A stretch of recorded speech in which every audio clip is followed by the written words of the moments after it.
In this video, I will show you how to locate your Android phone. Now the first thing you have to do is open up your Google Play Store and then go to search bar. Now you have to download Google Find Hub. Just type it and then search it. That's it. Now just download it. Give it a moment and the download is complete. Now just open the app. Then select your Gmail address and then tap on continue. Now make sure that you have internet connection and your location is turned on.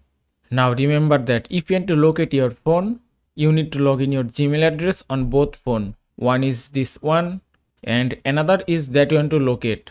And both phone need internet connection and location must be turned on. So just tap on this location icon, then give location permission. And that's it. You can see it's locating my phone. And that is how you can locate your Android phone. I hope this video was helpful. If it was, please give it a thumbs up and don't forget to subscribe.